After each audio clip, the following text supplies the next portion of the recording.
everyone, welcome to another Music Monday. Today we celebrate Christmas in July. Why? Because we can. Join us today as we sing some beloved Christmas songs, and we'll also tell you the stories behind some of our favorites. We hope that you'll sing along, get a cup of hot chocolate, whatever suits you, and we're just very glad you're here. We're going to start with the beloved carol, What Child Is This? What Child Is This is a Christmas carol whose lyrics were written by William Chatterton Dix in 1865. At the time of composing the carol, Dix worked as an insurance company manager and had been struck by a severe illness. While recovering, he underwent a spiritual renewal that led him to write several hymns, including lyrics to this carol that was subsequently set to the tune of Greensleeves, a traditional English folk song. Although it was written in Great Britain, the carol is more popular in the United States than in its country of origin today. Interestingly, the folk tune Greensleeves, which was anonymously composed in 1580, suggests a rather presumptuous and unknown history. Some believe Henry VIII wrote it for Anne Boleyn after she rejected his seduction attempts, while others refer to Lady Greensleeves as a lady of the evening. Regardless, it was a folk tune, and a tune everybody knew. This is a prime example of how hymns and carols were learned by means of familiar music of the day.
The next carol is going to be O Little Town of Bethlehem. This religious carol tells the tale of the birth of Jesus and was inspired by our pilgrims' moving Christmas Eve experience in the Holy Lands. Philip Brooks was a distinguished man of faith and intellect. A Boston-born Episcopalian preacher, he earned a doctorate of divinity from the University of Oxford, taught at Yale University, and publicly advocated against slavery during the Civil War. But he's best known for penning this carol, O Little Town of Bethlehem, after a life-changing journey. In 1865, Brooks rode on horseback from Jerusalem to Bethlehem, where he participated in the Church of the Nativity's 5-hour-long Christmas Eve celebration, complete with carols. After returning home, this experience proved so profound that he channeled it into the songs sung in churches to this day. And here we sing.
The story of Silent Night, Holy Night has a legend around it, and this is the legend.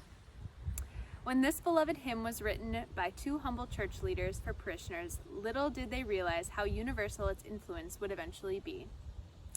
Joseph Moore, assistant priest in the Church of St. Nicholas in the region of Tyrol, high in the beautiful Alps, and Franz Gruber, the village schoolmaster and church organist, had often talked about the fact that the perfect Christmas hymn had never been written. So Father Moore had this goal in mind when he received word that the church organ would not function. He decided that he must write his own Christmas hymn immediately in order to have music for the special Christmas Eve Mass. He did not want to disappoint his faithful flock. Upon completing the text, he took his words to Franz Gruber, who exclaimed when he saw them, "Friend Moore, you have found it, the right song. God be praised." Soon Gruber completed the task of composing an appropriate tune for the new text. His simple but beautiful music blended perfectly with the spirit of Father Moore's words. The carol was completed in time for the Christmas evening Mass, and Father Moore and Franz Gruber sang their new hymn to the accompaniment of Gruber's guitar. The hymn made a deep impact upon the parishioners, even as it has on succeeding generations.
Shine.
thank you for joining us for this Music Monday edition of Christmas in July. We'll go out with the most beloved, perhaps, of all Christmas carols. So open your windows and sing loud as we sing together Joy to the World, which is not actually about the first coming of Jesus, it's about the second. It was originally part of a book of poems that was written by Isaac Watts in 1719. Based on Psalm 98, the poem was never intended to be a Christmas song, or any kind of song for that matter. Little did Watts know that he just wrote the text to one of his most familiar hymns.